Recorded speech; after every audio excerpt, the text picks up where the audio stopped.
En Tanzanie vivent près de la moitié des lions qui subsistent sur la Terre.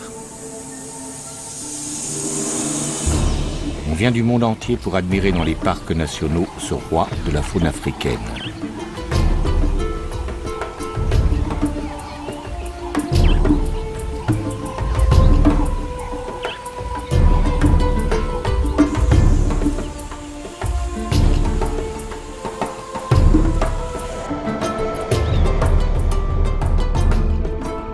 Les 20 000 lions de Tanzanie ne vivent pas uniquement dans ces réserves où ils sont adulés et protégés. Dans le reste du pays, loin des safaris et des touristes, les lions sont détestés. Pour toute une population rurale qui défend son bétail ou sa vie, ils demeurent de dangereux prédateurs qu'il faut éliminer.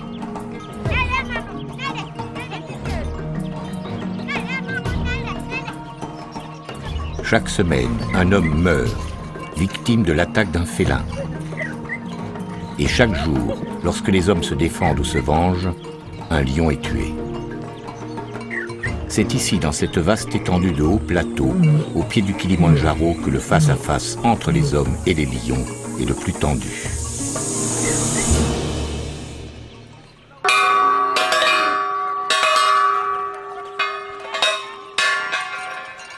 Nous sommes à Mboret, un village de la steppe Maasai, situé le long du parc national de Tarangire, une zone infestée de lions.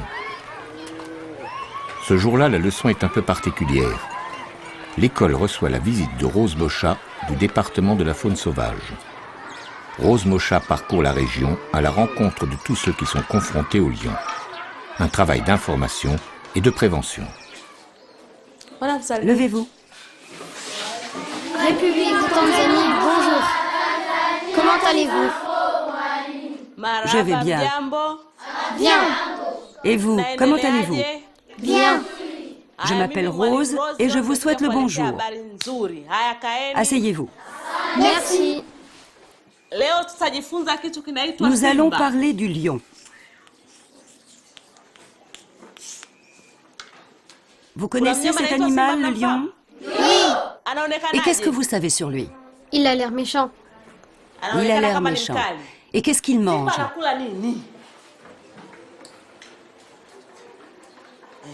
Toi, là derrière.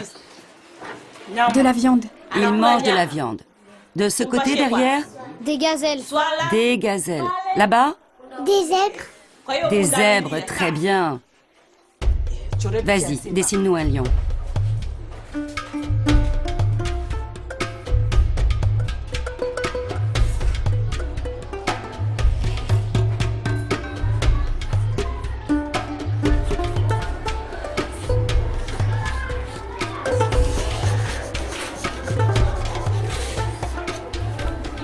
Alors, qu'est-ce que c'est?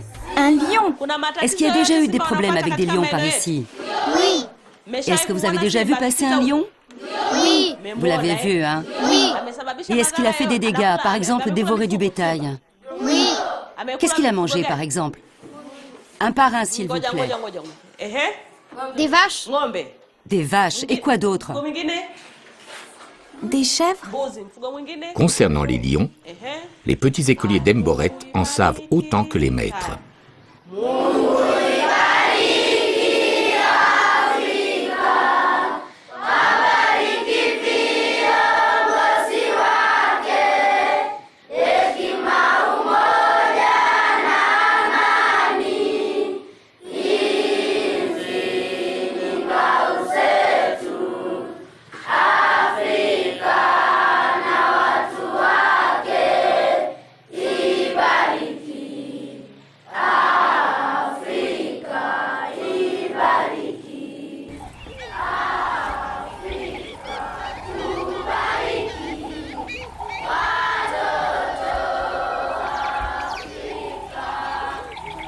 Ces enfants ne fréquentent pas l'école tous les jours.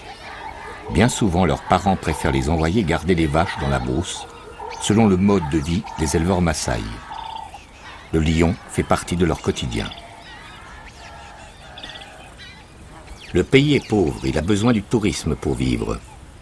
Les lions représentent un attrait majeur et leur protection, un enjeu vital. Dans les réserves, la présence humaine est strictement limitée. Mais au-delà de leurs frontières, souvent un simple trait sur la carte, de vastes étendues de brousse abritent des populations traditionnelles hostiles à la présence des fauves. Assurer la protection de ces populations tout en préservant les lions, la tâche des autorités tanzaniennes n'est pas facile. Tant bien que mal, le pays tente d'organiser la cohabitation.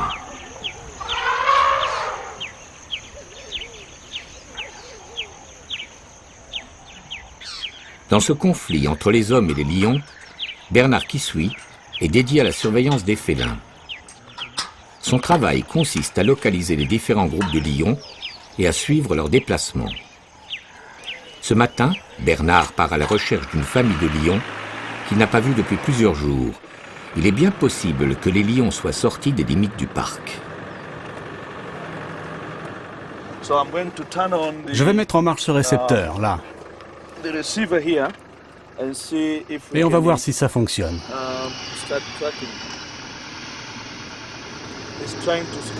On essaie de capter un signal aux alentours.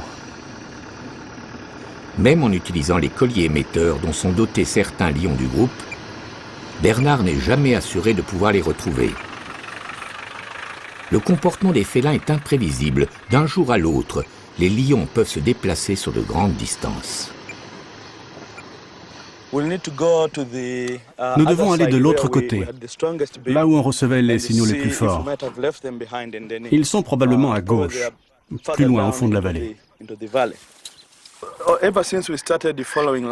Depuis qu'on a commencé à suivre les lions il y a 7 ans, nous avons une bonne idée de l'évolution des populations. Par exemple, en 2004, lorsque nous avons commencé, notre estimation était de 200 lions. Maintenant, on est descendu à un chiffre de 170, voire 160.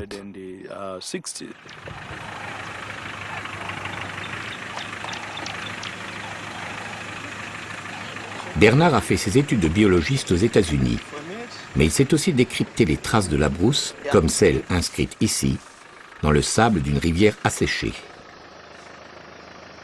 Ces empreintes vont lui permettre de remonter la piste des félins. Attention, il y a des éléphants.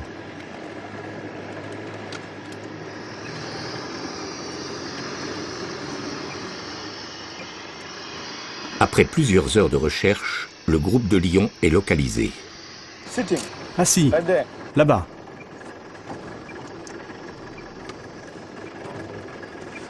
Enfin. Ils sont 4. Laissez-moi vérifier.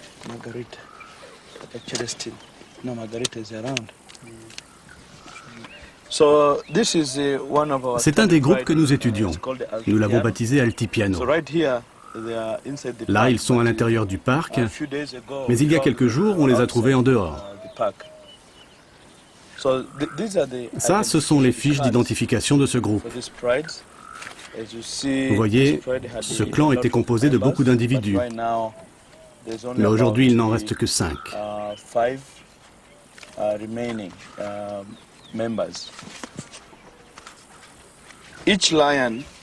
Chaque lion des groupes étudiés a sa carte d'identité. Il y a Célestine, la femelle qui porte un collier émetteur. Il y a Alan, Alvin et Sally aussi. Sur la fiche est indiqué le nom du groupe auquel il appartient, le nom que nous lui avons donné. Il y a également sa date de naissance et aussi le nom de sa mère. Ce sont des informations très importantes parce que ça nous permet de suivre chacun d'entre eux. Maintenant, pour les reconnaître, vous voyez ces marques? Elles sont uniques et propres à chaque individu. Et elles ne changent jamais tout au long de leur vie. Au dos de la carte, vous voyez ces entailles sur les oreilles. Elles sont aussi uniques. On les reporte sur ces représentations et ça nous aide à les reconnaître. Mais nous avons aussi la localisation GPS. Alors je vais enregistrer les coordonnées du lieu.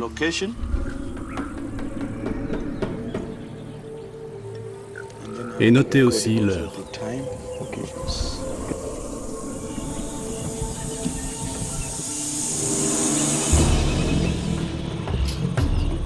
Bernard est rassuré.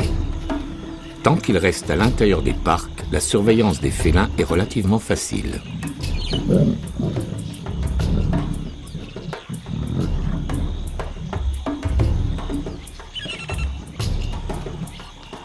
Mais tous les lions ne vivent pas dans les parcs.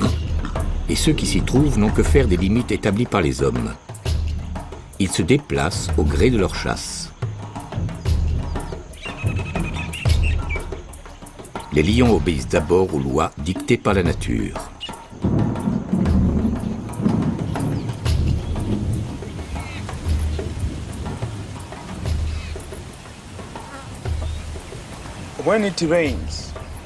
Lors de la saison des pluies, c'est-à-dire autour de novembre, décembre et jusqu'en mai, les animaux se mettent à se déplacer à l'extérieur des parcs. Les lions sont forcés de suivre cette migration parce qu'il ne reste plus rien à manger dans les parcs. Donc ils sortent et ils se retrouvent dans des régions habitées. Il y a des gens, il y a du bétail et toutes sortes d'activités humaines.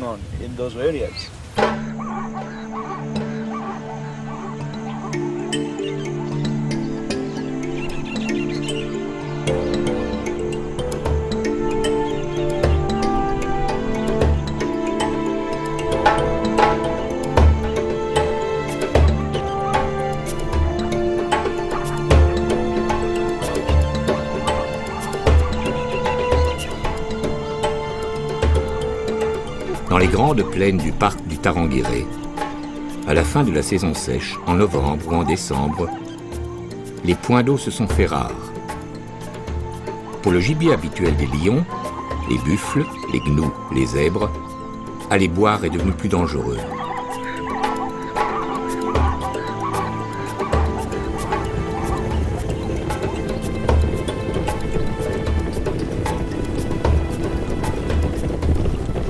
Obéissant à leur instinct, les animaux se sont rassemblés en de grands troupeaux.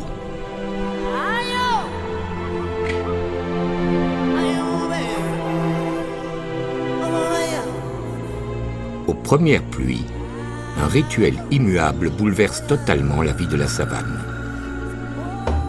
Le début de la grande migration.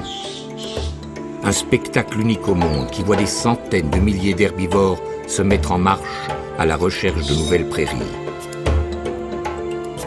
Bientôt, les troupeaux franchissent les limites du parc et quittent ces espaces protégés.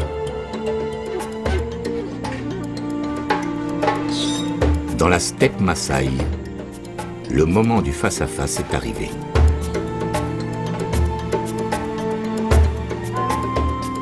En suivant leur proie, les lions sont entrés sur le territoire des hommes.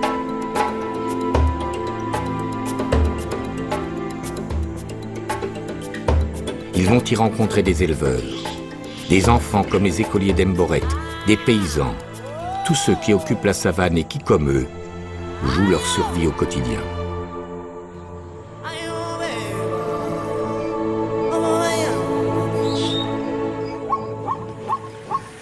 Aujourd'hui, la tournée d'inspection de Rose Mosha l'a conduit chez Isaka, un éleveur Maasai qui vit à proximité d'Emboret, à 1 heure de marche. Dans le passé, Isaka s'est déjà plaint d'attaques sur son bétail. Vous avez combien de vaches? J'ai 30 vaches. Il n'y a jamais de lions qui viennent par ici? Si, ça arrive, mais on les fait fuir. Ah, vous arrivez à les chasser. Comment faites-vous pour les faire partir? Quand on les entend rugir, soit on pousse des cris, soit on apporte des lampes et on fait de la lumière. Ah, ils s'enfuient.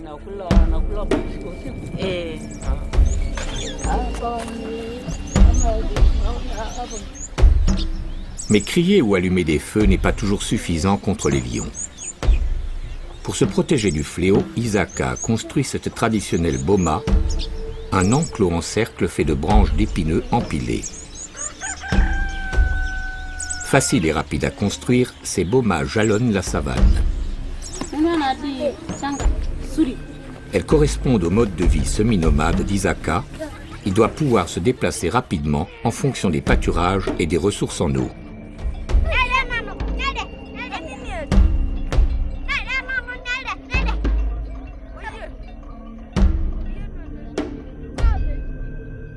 Avec cette boma, en théorie, la famille d'Isaka paraît protégée.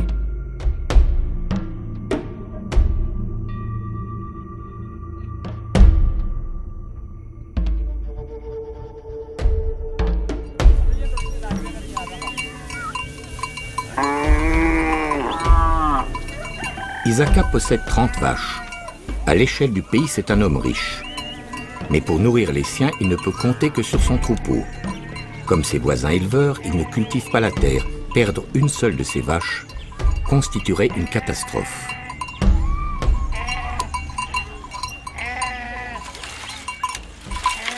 À l'approche du soir, les membres de la famille d'Isaka se hâtent d'enfermer leurs bêtes.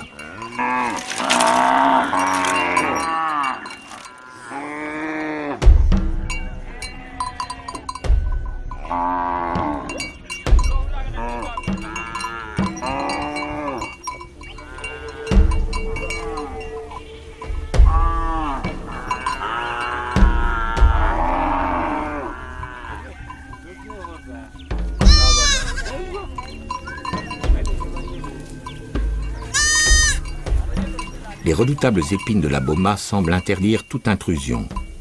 Un homme ne peut franchir l'obstacle sans se blesser cruellement.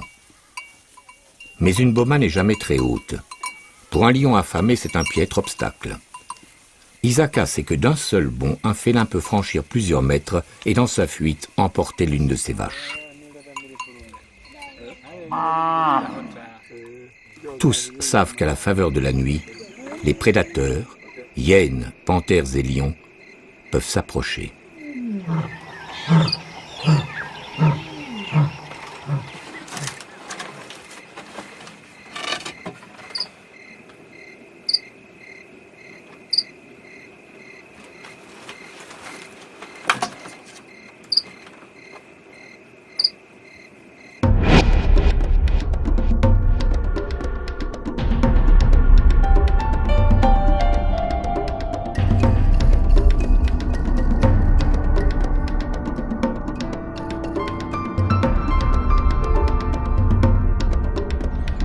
Lors de ces tournées, Rose s'adresse en priorité aux chefs coutumiers et aux responsables des villages.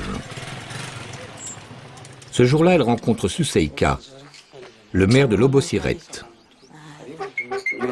Comme vous le savez, nous habitons à la frontière du Tarangire, où se trouvent des animaux qui, eux, n'ont pas de frontières. Bien sûr. Les lions sortent du parc et viennent dans le village. Le jour, ils n'osent pas, mais la nuit, ils peuvent entrer dans les habitations. Il ne faut pas oublier que notre village est sur leur chemin, celui qui mène au parc de Manyara. Parfois, ces lions attaquent les gens et tuent le bétail. Cela nous pose un énorme problème. Donc, ce que vous dites, c'est que votre village se situe dans une sorte de corridor, de couloir entre Tarangire et Manyara. Un chemin que les lions empruntent pour aller d'un parc à l'autre. En faisant remarquer à Suseika que son village se trouve placé sur le chemin des lions, Rose aborde un sujet délicat. Les autorités veulent instaurer des corridors de protection, interdits à toute présence humaine. Ainsi, les hommes et les lions ne se partageraient plus les mêmes territoires. Voir leur village déplacé et les éleveurs obligés d'abandonner leur boma, parmi les Maasai et malgré les promesses de dédommagement, l'idée passe mal. Le désir de ces populations est bien de conserver leurs terres et leur mode de vie traditionnel.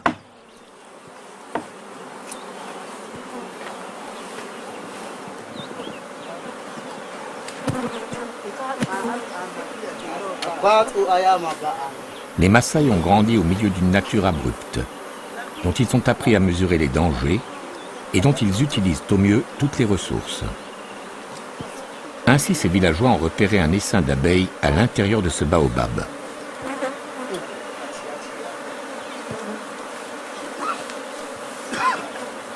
Qu'importe les piqûres d'insectes.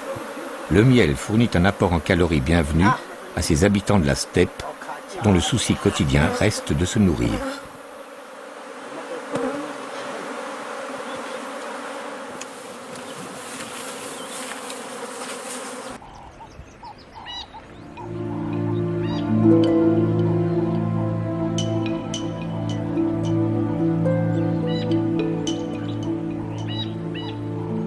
À Tarangire, tous les lions n'ont pas accompagné la grande migration.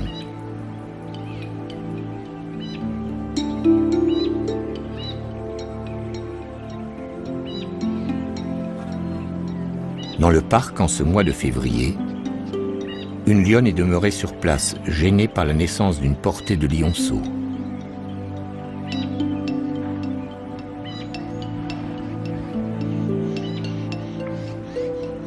Ils ont grandi, mais ne sont pas encore devenus autonomes.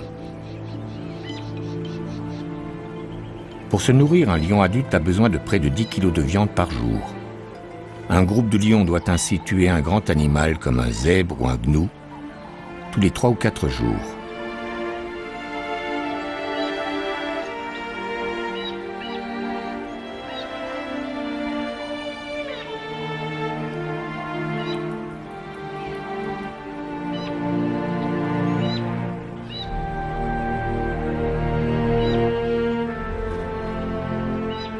Or, avec la migration, le gibier a déserté la réserve et la viande manque.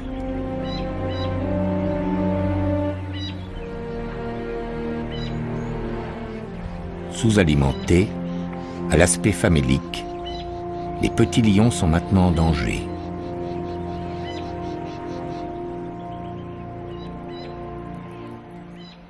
Sans relâche, la lionne guette.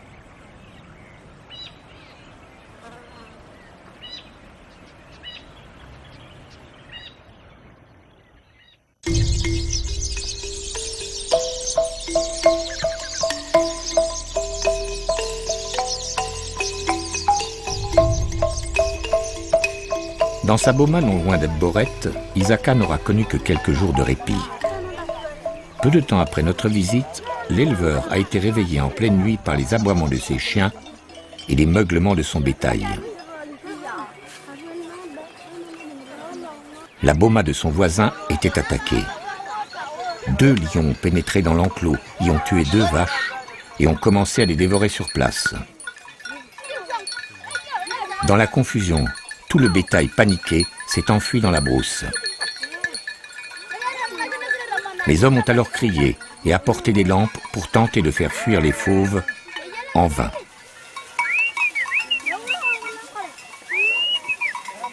Il a fallu attendre plusieurs heures et l'arrivée d'un garde-chasse tirant des coups de feu en l'air pour que les lions abandonnent leur proie et que les bomas retrouvent leur calme.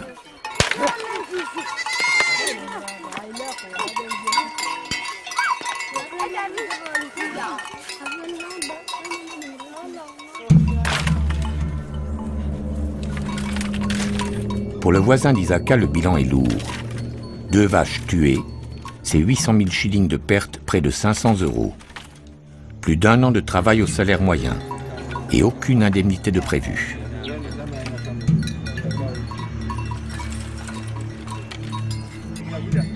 Dans la boma, l'inquiétude s'est installée.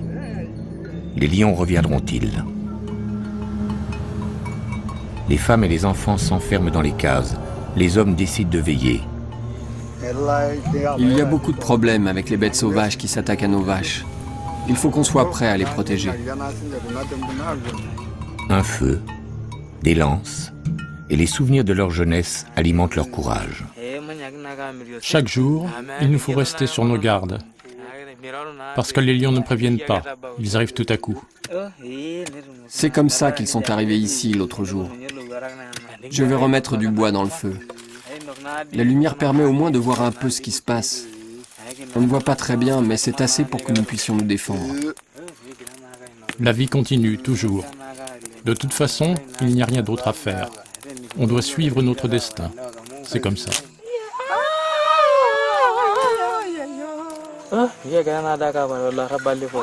Quand on y pense, autrefois, on les tuait, les lions.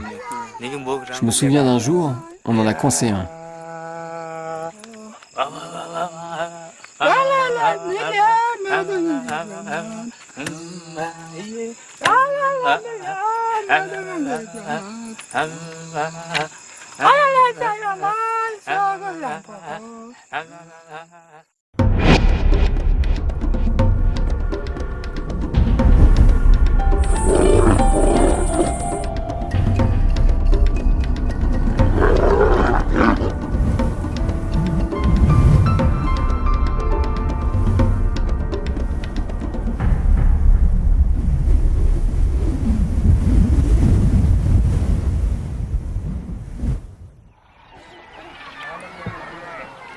Autrefois, Isaka et les siens et tous les nomades Maasai des environs n'auraient pas hésité. Ils auraient pisté les lions pour se venger.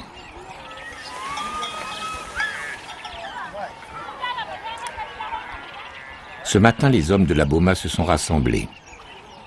Ils savent qu'il leur est désormais interdit, sous peine de lourdes sanctions, de tuer les lions.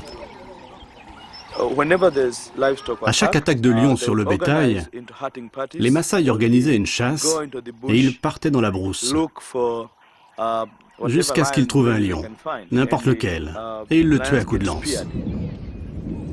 Mais les éleveurs disposent aujourd'hui d'une arme bien plus efficace que les lances. Les gens se servent de poison.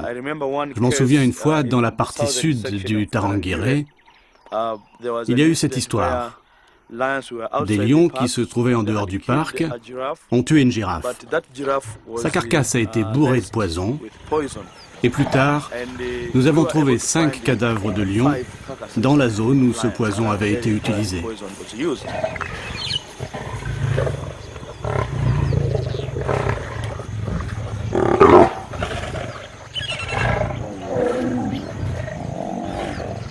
Lorsqu'ils tuent une proie, surtout si elle est importante, les lions ont pour habitude d'en dévorer une partie avant de revenir plus tard achever leur festin. Pour ceux qui veulent se débarrasser discrètement du prédateur, il suffit alors de répandre dans la carcasse de l'animal mort des pesticides utilisés dans l'agriculture et disponibles sous forme de poudre. Tous les animaux charognards qui consomment cette viande sont aussitôt condamnés.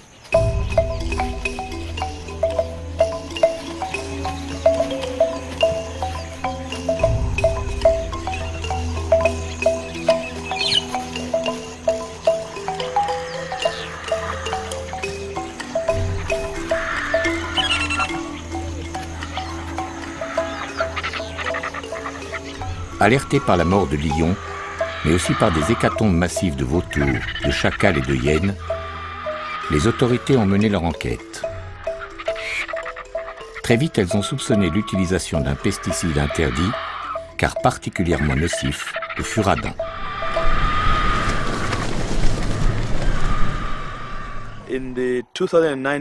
Lors de cette affaire de girafe, nous avons pu faire des prélèvements.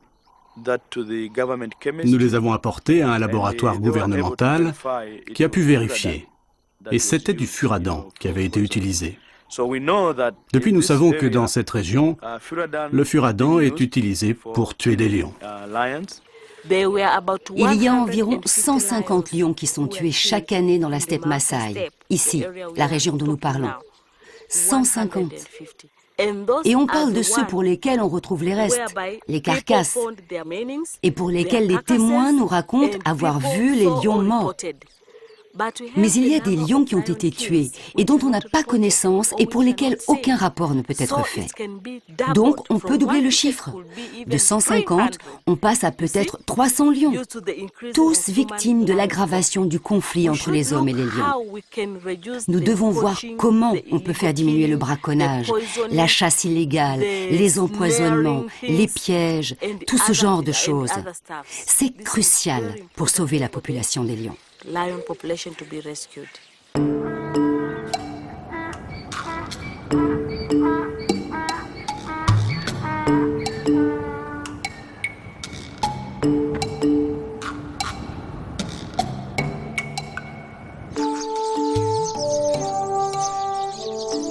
En une ou deux générations, le monde clos dans lequel vivaient ces nomades Maasai a profondément changé.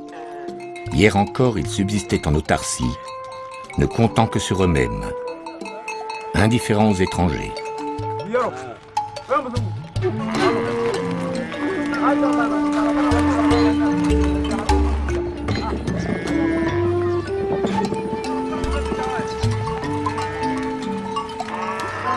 Mais la démographie a explosé.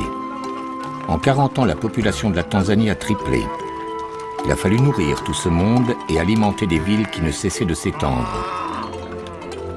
Les Maasai ont compris qu'une richesse nouvelle les attendait avec leur bétail et le développement de son commerce.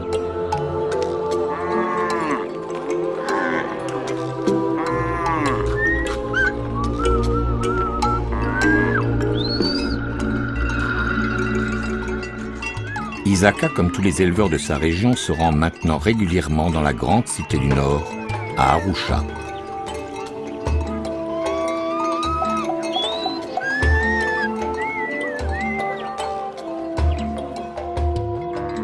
Isaka y vend chacune de ses vaches 400 000 shillings, soit près de 250 €. Il met 2 jours pour gagner à pied les abattoirs. Il lui est même arrivé de franchir la frontière pour se rendre à Nairobi, la capitale du Kenya, à 15 jours de marche.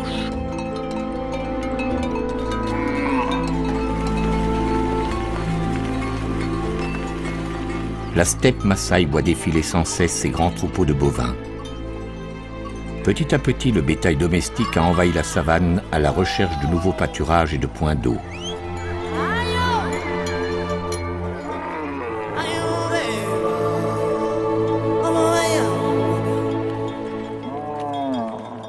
Pour nourrir les villes, il a fallu repousser toujours plus loin la faune sauvage, réduisant ainsi inéluctablement son espace vital.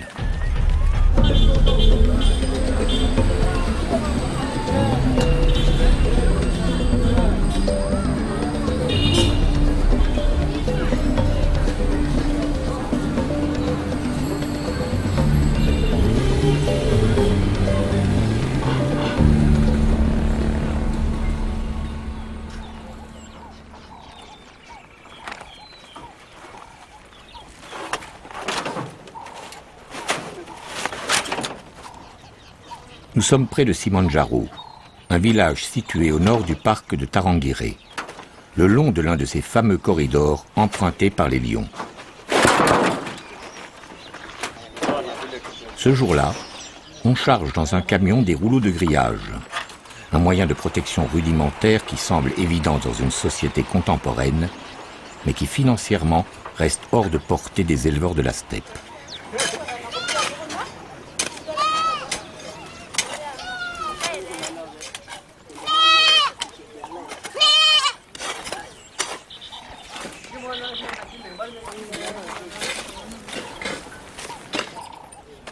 Dans cette boma, les travaux d'installation sont en bonne voie, malgré l'air dubitatif de certains des Maasai présents.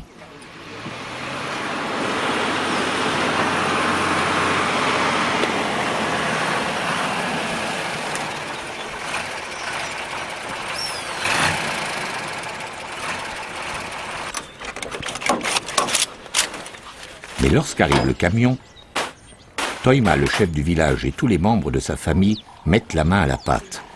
Ils ont parlé avec des voisins déjà équipés et le téléphone de la savane a parfaitement fonctionné. Une boma solide est alors érigée. Le fil de fer remplace les épines.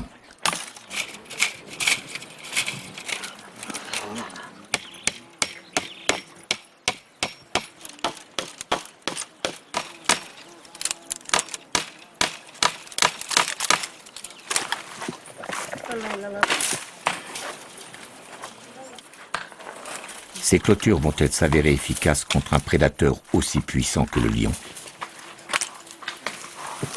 Pour répondre à cette question et à titre de test, une centaine d'enclos, financés par des associations occidentales, sont en cours d'installation autour de Simanjaro.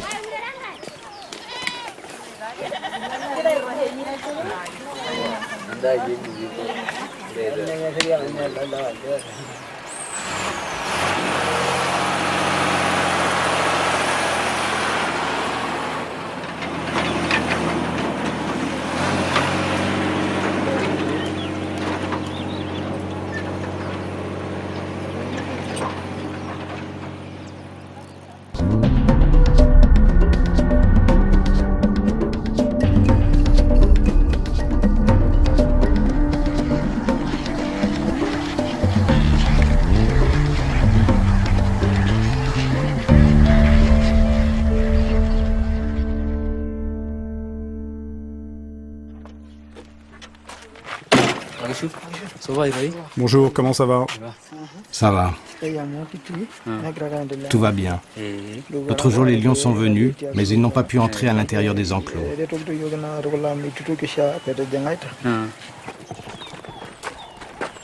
Dans les bomas déjà équipés, les autorités viennent aux nouvelles et inspectent les clôtures. Les premiers résultats semblent encourageants. Déconcertés par les fils de fer, les lions se sont éloignés.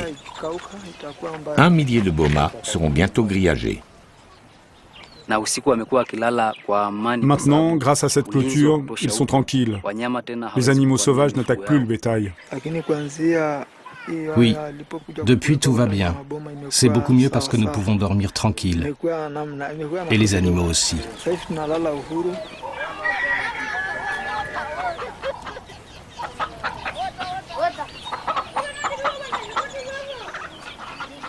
Mais pour l'éleveur, cette sécurité nouvelle a un prix. Les clôtures ont pour effet de sédentariser Toiba et les siens.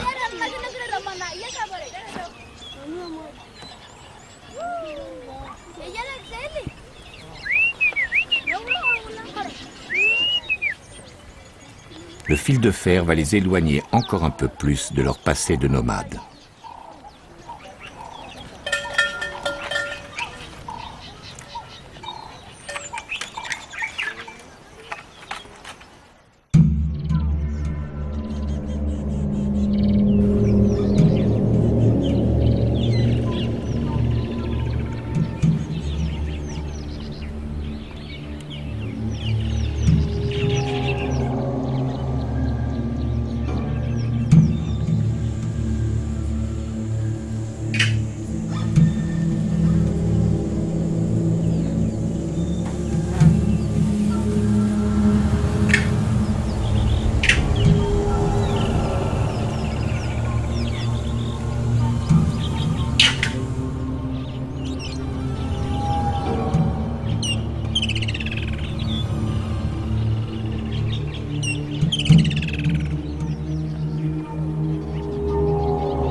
Dans le parc de Tarangire, la lionne accompagnée de ses jeunes cherche toujours à se procurer de la nourriture.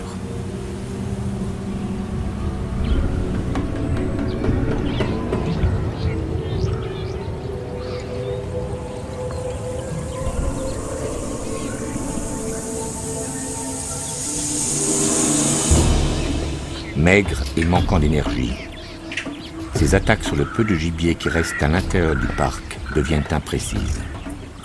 Peut-être qu'un jour, à la faveur d'une rencontre, notre lionne n'aura d'autre ressource que de s'en prendre à un gibier plus facile à tuer. Nous sommes au sud de la Tanzanie, le long de la grande rivière Rufiji, qui borde la réserve du Selous, la plus vaste d'Afrique. Des populations de paysans sont établies d'un côté de la rivière, mais les champs qu'ils cultivent, ainsi que les zones sauvages, se trouvent sur l'autre rive. Chaque matin, ils traversent la rivière pour aller travailler leurs terres, et chaque soir, les pirogues les ramènent dans leur village. Longtemps, ils se sont crus à l'abri, protégés par la largeur du cours d'eau. Pourtant, l'histoire vécue par ces paisibles villageois hante encore leur mémoire. Durant 2 ans, un mangeur d'hommes a semé la terreur dans la région, dévorant 40 personnes et en blessant des dizaines d'autres. Surnommé Oussama par la population locale, ce lion a traversé le fleuve. Il n'a pas hésité à rentrer à l'intérieur des habitations pour y saisir ses victimes. C'est l'histoire qui est arrivée à Salma. Elle ne doit sa vie qu'à son courage. Elle a affronté le fauve et a réussi à le mettre en fuite. Ce jour-là, j'avais quitté les champs pour rentrer au village. J'ai dit au revoir à mon mari. J'avais trop peur du lion. Donc, je suis rentrée. Arrivée là-bas, À un moment, j'ai dit à ma mère, « Il y a des moustiques, je les entends bourdonner. » Elle m'a répondu, « Prends du bois et allume du feu. La fumée les fera partir. » Et je lui ai dit, « J'entends du bruit. Qu'est-ce que c'est que ce bruit ? » Maman, c'est un lion. Il vient nous attaquer. Il s'est acharné sur la porte et a réussi à la casser. Je me suis jetée sur le côté, mais il s'est retourné vers moi. J'ai attrapé un bâton et je lui ai tapé sur la tête. Plusieurs fois. Et nous avons hurlé, « Un lion, un lion, un lion !» Alors, le lion s'est sauvé, tout le monde est arrivé. En partant, il m'a lacéré l'épaule. Il y avait beaucoup de sang. Le lendemain, on m'a emmené à l'hôpital. Salma a eu beaucoup de chance. L'épaule déchirée, elle a pu être soignée rapidement. Les blessures occasionnées par les lions sont souvent mortelles. Leurs griffes transportent de nombreuses bactéries qui provoquent des septicémies foudroyantes.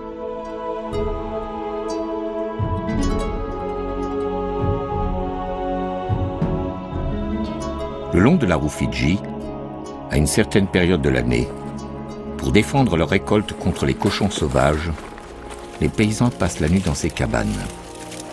Ils s'installent en hauteur pour se protéger des lions, eux-mêmes à la recherche de ces nuisibles.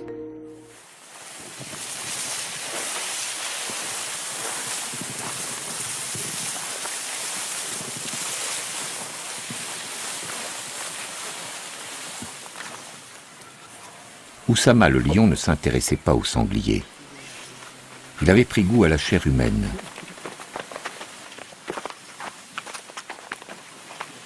Voici le récit tragique de Fatouma et de sa famille. À l'âge de 20 ans, la jeune femme menait la vie sans histoire d'une paysanne de la Rufiji. Puis par 2 fois, son chemin a croisé celui du mangeur d'hommes. Si le destin a épargné la jeune femme, Fatouma reste marquée par les nuits d'horreur qu'elle a vécues. Aujourd'hui, elle traverse toujours la rivière pour continuer à cultiver les champs, situés du côté des espaces sauvages. Fatouma a refait sa vie et a fondé une nouvelle famille. Mais elle serre bien fort dans ses bras son dernier-né.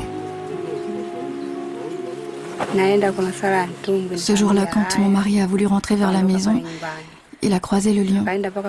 Il a crié et des gens ont entendu ses cris.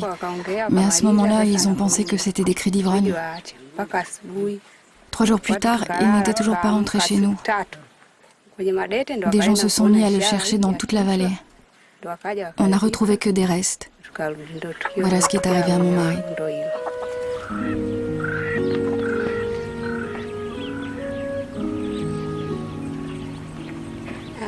Après l'enterrement de mon mari, je suis restée là pendant les 40 jours du deuil. Et puis je suis partie chez mes parents. Le jour même de mon arrivée, vers 1h ou 2h du matin, ma mère a bougé et a fait du bruit. Et mon père s'est mis à crier. Après, je n'ai plus rien entendu. Je suis restée avec les enfants en silence jusqu'à la fin de la nuit. Le matin, mon beau-père, le père de mon mari, est arrivé. Il est monté au-dessus dans la case et il a trouvé mon père mort. Tout le haut de son corps avait été dévoré. On a cherché ma mère, on l'a trouvée. Le lion lui avait mangé le ventre, le reste était là. Nous avons pris leur corps pour les enterrer.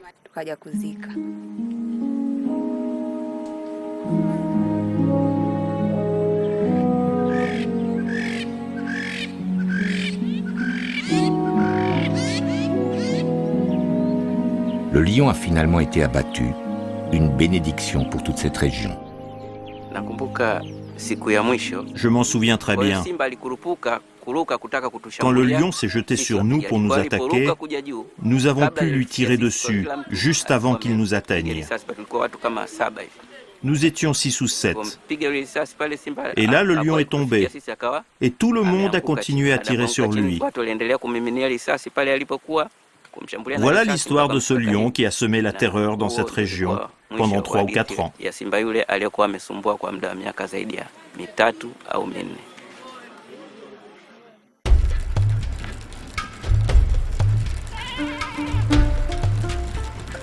Les lions se nourrissant de chair humaine sont rares. Un tueur en série comme Oussama reste un cas extrême. Les écoliers d'Emboret n'y ont jamais été confrontés. Une mauvaise rencontre est toujours possible, mais ces enfants élevés à la rue d'école de la Brousse restent les héritiers des traditions Maasai. Ils ne s'imaginent pas en victimes.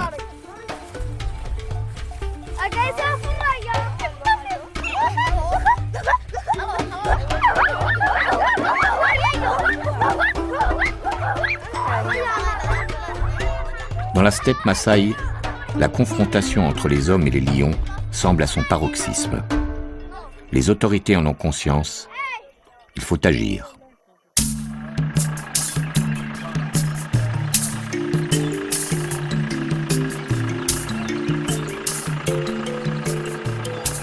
À la lisière du parc du Tarangire, les hommes attachés à la surveillance des lions ont repris la piste. Relever leurs traces, suivre leurs déplacements, mieux comprendre leur comportement, permettra peut-être de se parer de futures attaques.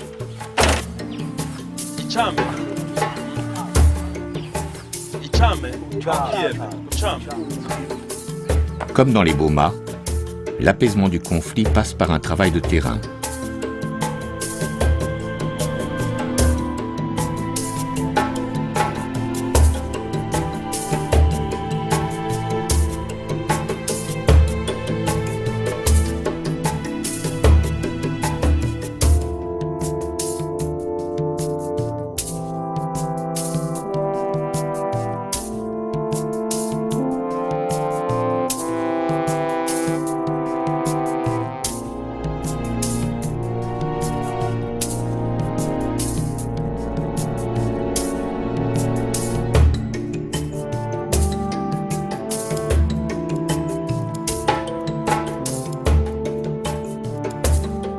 Rose, Isaka, Bernard, Fatouma.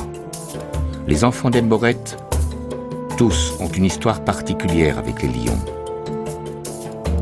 Ils vivent dans un pays où la faune sauvage représente un capital inestimable, unique au monde. Les hommes et les lions pourront-ils continuer à se partager les mêmes territoires? Certains en doutent.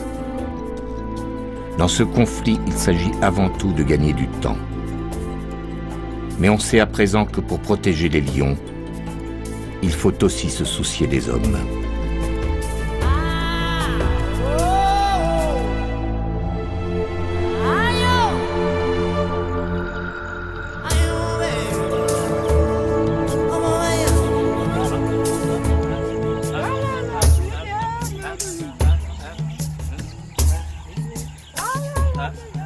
Huh?